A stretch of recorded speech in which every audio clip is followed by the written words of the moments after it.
Now, just a couple of days ago, it was announced the WNBA Players Union had voted to authorize a strike against the NBA owners. I just say NBA owners because every team is owned by an NBA owner except for two. All right? And they're trying to get one of those to an NBA owner, which is the Houston Rockets owner. And they announced that they brave, stunning, and courageously would authorize a strike.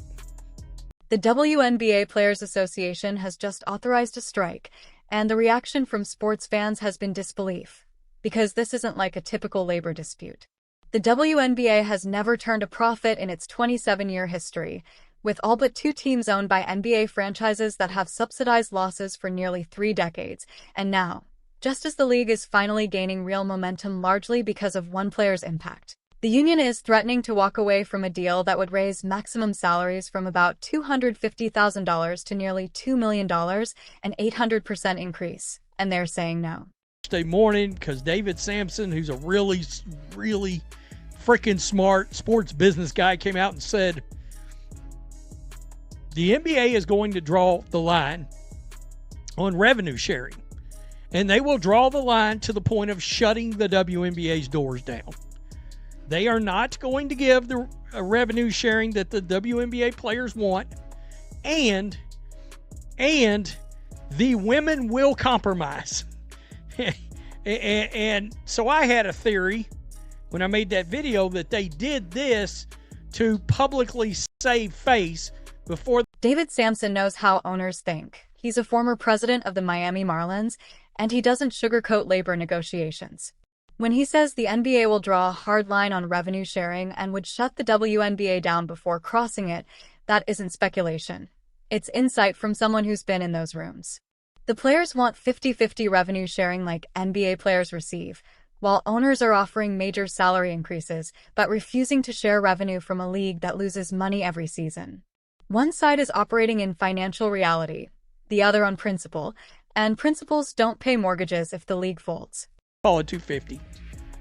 So you mean to tell me y'all are not going to sign a deal where you get, let's call it a 7.5 to 8 times raise? You're not signing a deal with a 7 times salary increase. Let's just call it 7 times. Are you absurd? I mean, that's a great way for these players to lose the support of fans.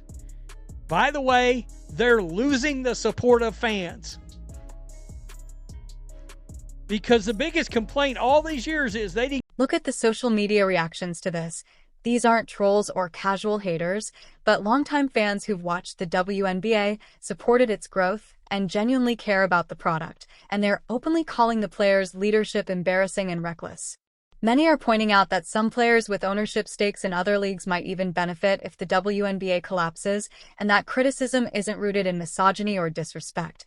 It's coming from fans who endured 27 years of struggle, finally saw real traction in 2024, and are now watching that momentum get threatened over a revenue-sharing demand that makes no business sense. The current CBA expires in October 2025, and the owner's proposal includes raising the team's salary cap from $1.46 million to over $3 million by the end of the deal, increasing the maximum individual salary from about $249,000 to roughly $1.9 million, and more than doubling minimum salaries. Yet the players' union responded by authorizing a strike over a share of revenue that simply doesn't exist. This is not going to end well. The entire leadership made up of players who have ownership stakes in other leagues. And it's beneficial for them to kill the WNBA. When are the rest of the players going to boot them out of their roles? Embarrassing as F. I still don't get it. I still don't get it. How that could be happening. I will stop watching the WNBA cold turkey like how I left my first wife. Don't mess this up. They definitely have the wrong players representing the players. And I don't understand why none of that's. There's things that go on in this league that would never, ever, a million times. Here's what fans seem to understand that the Players Association is missing. You can't revenue share losses. The NBA's 50-50 model works because it generates roughly $11 billion a year and turns massive profits, so players are splitting something real, while the WNBA brings in about $200 million annually and still loses an estimated $10 to $40 million per season. Losses NBA owners have covered out of pocket since 1997. Demanding the same revenue-sharing structure as a league that's 40 times larger and profitable isn't bold or principled. It's financially illiterate, especially given the timing. The 2024 season delivered record attendance and viewership driven largely by Caitlin Clark's rookie campaign, with the Indiana Fever jumping from roughly 4,000 fans per game to sellouts, national TV ratings tripling for her games, merchandise sales surging, and genuine mainstream momentum building for the first time in league history, yet at the exact moment of maximum opportunity and leverage. The Players Association chose to threaten a work stoppage. Crazy. Yawn. The small interest I have to watch will be gone if they strike. Would anyone notice? A lot of people, they are getting clowned. They are actually getting clowned. They have a professional women's basketball league. When did that begin? The fan base is still not invested enough to sustain the league if they strike. No. I mean, it's crazy. The WNBA has never turned a profit for 30 years, meaning the NBA and more so the... That comparison to the 5 feet 8 inches YouTuber isn't just trolling. It's referencing a real moment that went viral, and when casual fans see a WNBA all-star struggle against an amateur content creator, and then hear players demanding NBA-level compensation, the disconnect becomes impossible to ignore. Fair or not, that perception battle matters, and authorizing a strike only makes it worse by reinforcing stereotypes that the league feels entitled rather than focused on earning long-term financial stability. The Players Association, led by Nneka Ogwumike, has been vocal about compensation equality, but equality in what sense? The NBA generates roughly $45 in revenue per viewer, while the WNBA generates about $3. NBA players fill 20,000-seat arenas at premium prices for 82 games a season, while WNBA players play 40 games in smaller venues at lower ticket prices. The economic fundamentals are completely different, and demanding identical revenue-sharing structures ignores those realities entirely. Look, it's kind of weird. We all just got a trial run on what it was like to not be able to see Caitlin Clark on the court. It sucked. It sucked, but these players haven't done enough as of yet. They haven't. I mean, it's crazy. They just saved the owners money. Go ahead and strike and do a clean out. Play with your rookie contracts and ask anyone overseas if they want to play and anyone else who wants to play. Just clean house.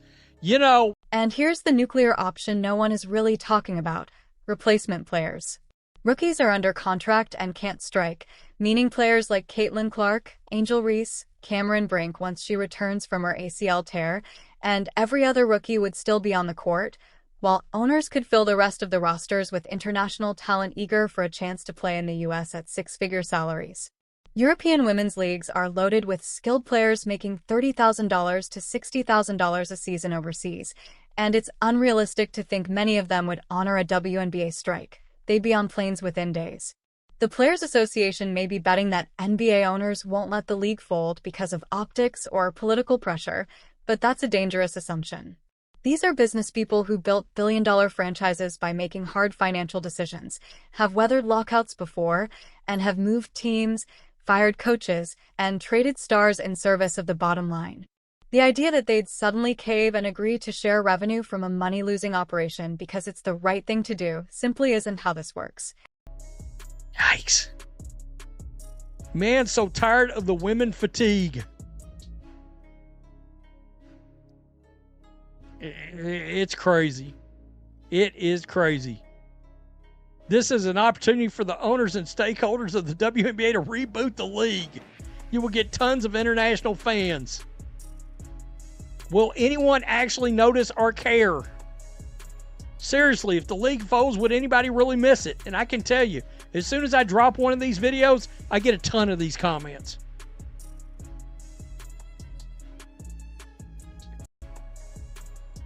That comment about women's sports fatigue isn't coming from someone who hates women's sports.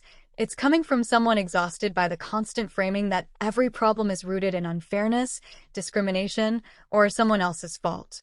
The WNBA has been given significant advantages. Decades of losses covered by NBA owners, shared arenas and practice facilities, cross-promotion during NBA broadcasts, and scheduling designed to avoid direct competition with men's sports, yet it still isn't profitable. At some point, the conversation has to shift from what the league deserves to what it has earned. Players can point to rising attendance and viewership as evidence they deserve more, and that's fair.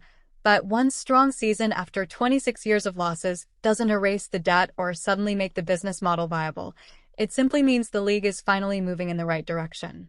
Maybe the smarter move is to take the massive raise on the table, prove the growth is sustainable, and then negotiate the next CBA from a position of real strength. Hey, they're playing with fire. All right? They're playing with fire. A lot of people was supporting them for the most part on getting the salary. It's the revenue sharing where people are like,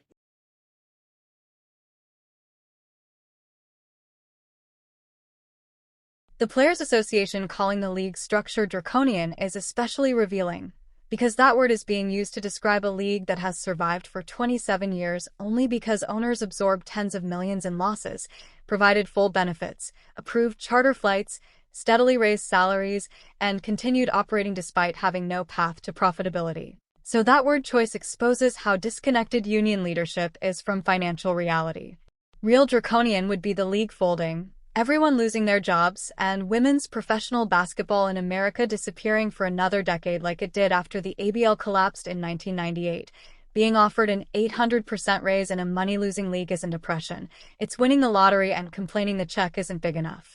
David Sampson is probably right that this strike authorization is a negotiating tactic and that the players will eventually compromise, because the union knows it lacks leverage, knows public reaction has been brutal, and knows threatening a strike right as the league finally has momentum is irrational, but the damage is already done. Fan sentiment has turned sharply, with people who were excited about the WNBA now saying they wouldn't care if it disappeared, potential ticket buyers reconsidering, and corporate sponsors likely questioning whether to associate with a league whose players appear determined to self-sabotage, all to fight a principle-based battle that ignores basic math. The players had everything working in their favor: record viewership, mainstream attention, expansion talks, owners willing to dramatically increase pay, and new media deals in progress, and all they had to do was take the win, sustain the growth, and negotiate again in 5 years from real strength. Yet instead they chose this moment to draw a line over revenue sharing in a money-losing league. That decision puts rookies like Caitlin Clark, Angel Reese, and Cameron Brink in an impossible position. Watching a union they're required to be part of threaten a strike over a deal that would pay them nearly $2 million a year, even as veterans, understandably frustrated by years of struggle, push a fight that's happening at the wrong time against the wrong reality. The owners know the players don't have leverage. No public opinion is against the union, and can afford to wait, eventually holding firm on revenue sharing while offering small concessions until a deal is signed. But the goodwill that was building between the league and its fans has taken a serious hit. In a league still fighting for survival, that loss of trust and engagement could be catastrophic, which leaves every WNBA player facing the same question. Was threatening a strike over revenue sharing in a money-losing league worth risking momentum, fan support, and the league's future, or would taking the massive raise, proving long-term viability, and fighting for revenue sharing when there's actually revenue have been the smarter move?